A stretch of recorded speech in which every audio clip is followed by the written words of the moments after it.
All right, ladies and gentlemen. So while I have a cigarette and some coffee, you may wonder why I would be pulling over an ashtray. How boring a video is this going to be?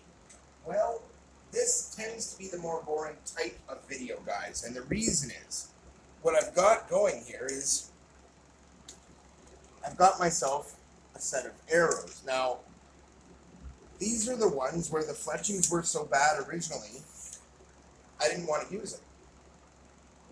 And now, after a few hours, now don't forget, I didn't heat shrink these like the last set. I just set them in. In the video, when I showed the first Barnett 28-inch arrows, how to correct those fletchings, it went very well. Now what I need to do is set up each arrow and do the fletching adjustment, just like we talked about with the last series of arrows. We need to have these lined up. So that came out pretty good, no complaint. Now in this case, this particular arrow is a little different than the others.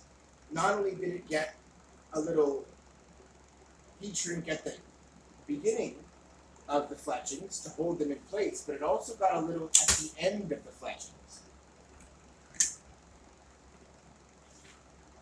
And as you can see, it's got a broadhead.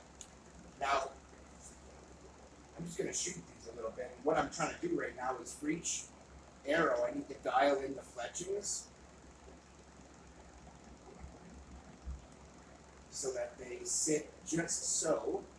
They interfere with the riser the least.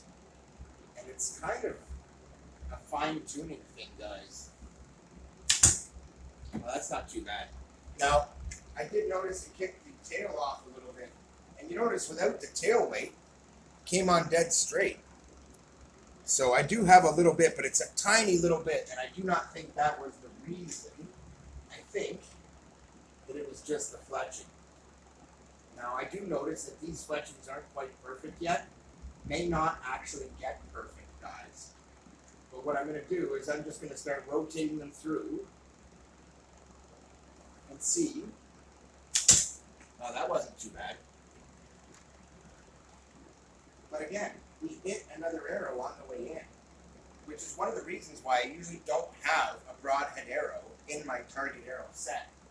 And if I'm going to fire one, you generally don't want to be firing anything else, guys. What I mean is, try not to intermix your broadheads with your target tips, or you'll find you ruin your target tips really quickly with the broadheads being able to inflict some serious damage there. So I'm just flipping this fletching just about every which way to see how it likes to fire off this riser. And don't forget, every arrow has to go through this process, right? If it's a new arrow, the first thing I need to do is start adjusting it. I also need to check my bow now, because I've done a lot of shooting today. And I can see it's just a tiny bit off. Correct that. Yeah, that looks better. So we'll reshoot. But I also know that I don't have these fletchings lined up in the perfect location yet. I can promise you that. And one of the black fletchings has not come back quite right yet. This might be a set that I heat treat. But in the end, it's actually not bad. It needs to be adjusted some more. But we get really nice penetration. They're quite good. This one was fired into a metal plate to see how much damage it would take, guys. And it actually did take quite a bit of damage. Now, I'm not shooting for the pin here, guys. I'm just generally shooting. I've already fired this. It did fire very accurately. But again, I'm looking at a set of fletchings that were so bad, it was unshootable, guys.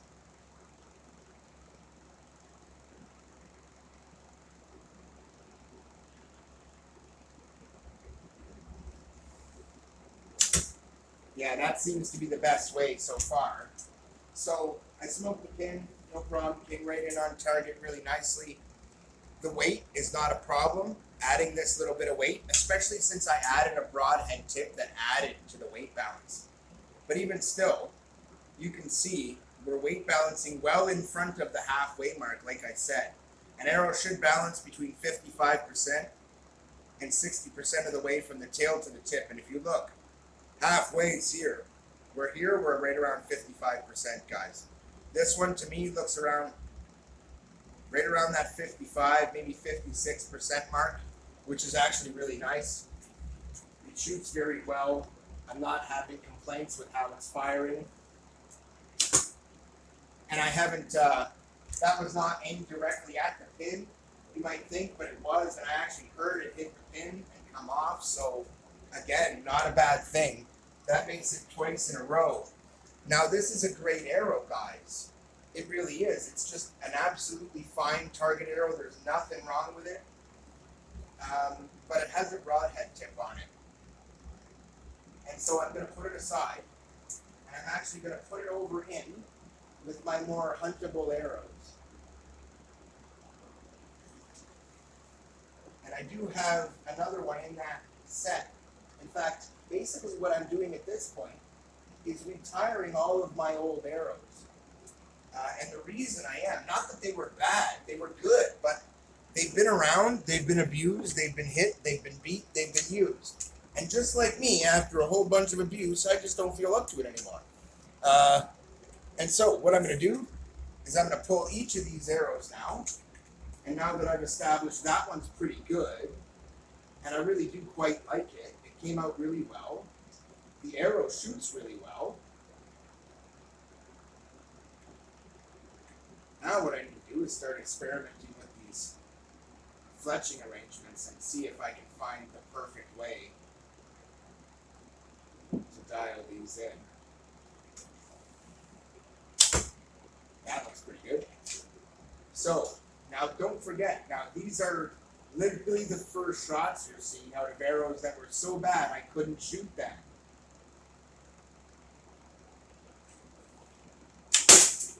Okay, I fired real high there just to see. I aimed up at the plate, and I just wanted to show you something. So, when these are new, they're quite sharp, and as soon as you hit them on something, they dull pretty significantly.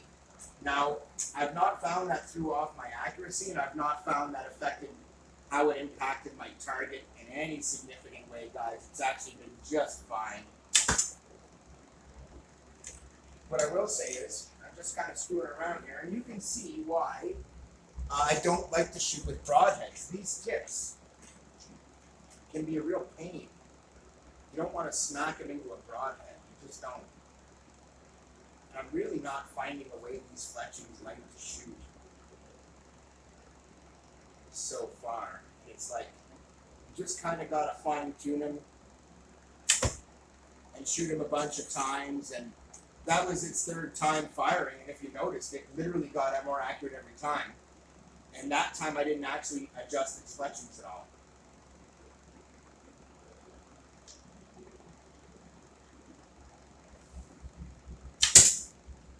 Look at that. I mean, you can't ask for a tighter group than that. But at the same time, if I was, say, having a bit of a problem,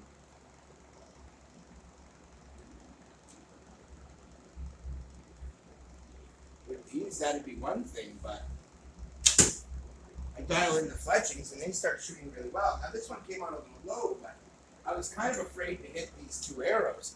They're both really tight to that pin, and I like that. That's not a bad thing. It's actually quite bloody good. But again, it came out low and to the right, and I actually went out of my way to aim a little higher. So what that tells me is that we need to adjust the way the fletching sits again.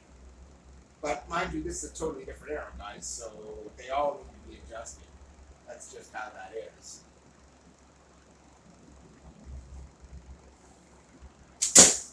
Until you get it right.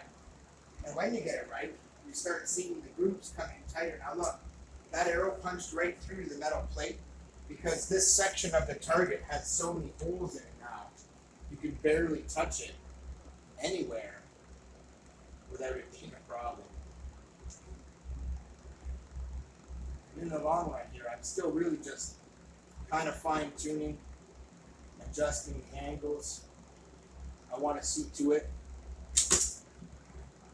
Yeah, that came right exactly in where I aimed, guys, right on top of the pin. So that little bit of fine tuning made a big difference. Now, as you'll notice, I only got 4 arrows in my target quiver. You may wonder why. Well, 4 of them have gone straight to my hunting setup already, and that you just watched the 5th one go to my hunting setup. That was the one with the broadhead. So how many target arrows do I need becomes the question. Well, some people will tell you 3. Some people will tell you 2. Some people will tell you 1. I am of the opinion that you need half a dozen. But I have 2 of them, and I will show them to you that aren't done yet. And the other 6 have gone into my hunting setup. So here's the thing. Now, if you look at the ends, you'll notice that they have a different diameter. And the reason is, on this one, I'm going for a very tight curl. On this one, less so. So I'm going to pull these out just so you can see the condition they're in now. I showed them before they got this treatment, so let's just show you what they're like now, and show me what they're like now, because that one actually looks shootable. So we're going to try it, see if it's ready to be added to my target quiver. I don't think so, though. You see this one hooked really bad?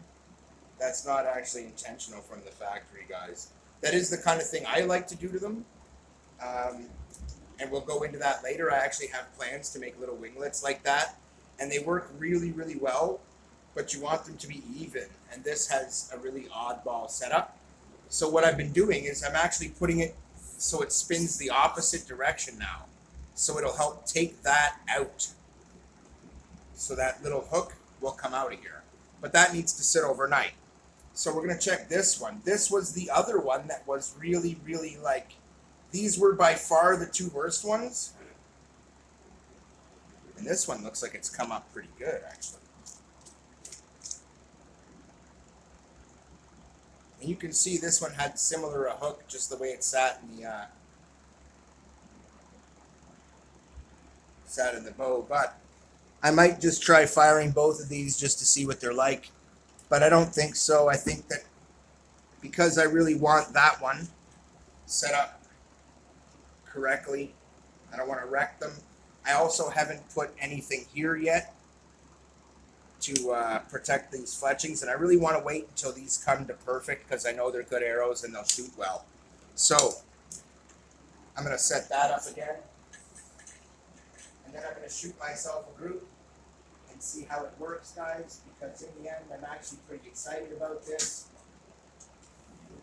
The arrows have turned out very, very well. I'm actually really impressed. So again, we're just going to take this, and when I look at the direction that rolls, I'm going to roll the opposite direction because I really do want it to flip up in the opposite direction. And don't worry, what I'm going to do is, if by that I mean, when I say don't worry, I mean if you are worried, don't. It's fine. But it's because, okay, I'm going against the grain of it. It was rolling this way, I'm rolling it the other way. That's fine. But when I'm done, I'm going to roll it back the other way. In fact, that's what I keep doing. I keep going back and forth between them so that these come out nice and smooth. And I'll roll it one way, lock it in place for a while, then roll it the other way and lock it in place. And I find that's working really well for me, guys. So I can actually recommend that. It does seem to help. And for these, when they're tight fit like that, you really got to be careful and work them in. And you can look here and see if you got it right, because you'll see a fold there that shouldn't be there. So that's cool. We got our arrows done. Of the lot of them, only 2 have been so bad that they were what would have been throwaway arrows for me years ago, and aren't now, because I know what I can do to replace. Heck no. It used to be in the old days I'd have to skin the fletchings off and go with new fletchings, and now I just don't have to do it. And I gotta admit, I'm quite liking that. Because in the end, it's really nice to be able to just say, well, my fletchings are starting to wear. No problem. And this is the thing, I mean, once your fletchings start to wear, you can just dial it in. And I'm not really aiming so much for a group at this point. You might think so, but really, you don't really want to be trying to nail tight groups right away. because you're likely to get that. Not so much. I mean, you could. I do want to take my target tips. Each one of them will get fired once into the plate to dull it, because in the end, I actually want them less sharp, not more sharp. And I mean, you can't ask for more accuracy than that. I laid up 2 shots that were identical and they came out identical. So what I'm going to do is I'm going to take the same 2 arrows and I'm going to try a totally different shot and see if they're as consistent as they might seem at first glance.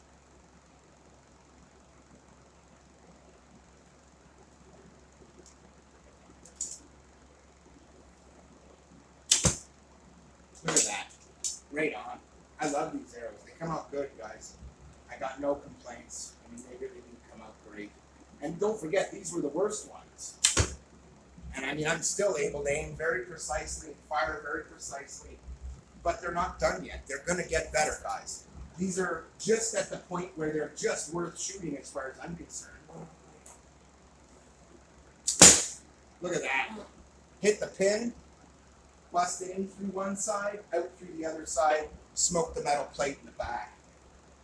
And this doesn't even have a broadhead on it. That's a target tip, guys. Fired with a full draw. Actually, just shy of a full draw, to be perfectly honest with you. Full draw. Little higher so I don't hit my arrow. And again, you could hear it thump the plate at the back. You got 1.5 foot of penetration kind of deal on both those arrows, guys. So, you know, there's that. Definitely not complaining, considering these were my worst arrows. These were arrows so bad, I was thinking, okay, I shouldn't shoot these at all. But both of those 2 come out accurate enough. Of my target set, right now they're the number 1 and number 2 arrows. So I'm going to take the next 2, identical. It's hard to tell the difference. Except, the one with the broadhead, I put a little yellow tape because it had a 2 gram, or well, 3 gram heavier tip. So I decided I would put a little bit of tail weight on it, and it actually flew really nice, even without the tail weight. But with the tail weight, it flew really sweet, so no complaints either way. It was quite good. Here.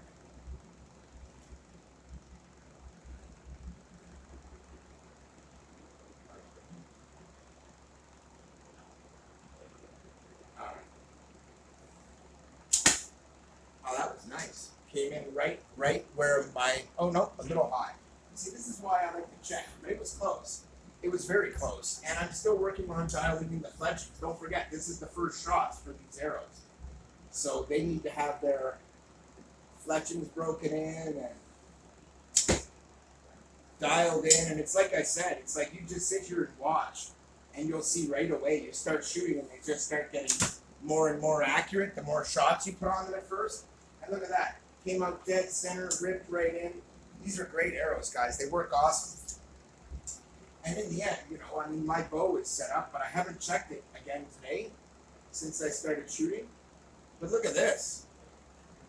This I've never seen before. Look at that. There's a hole right in it, guys. Look at that.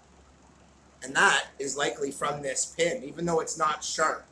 If the arrow was thrown around hard coming off of here, that could be really bad. So I'm going to have to look at that design for that pin and maybe shallow the pin. But I don't know. I've never had that happen before. And I've shot a lot of arrows since I installed that pin, guys, including a lot of others where I don't see any damage up here on those. So I'm going to have to take a look at that.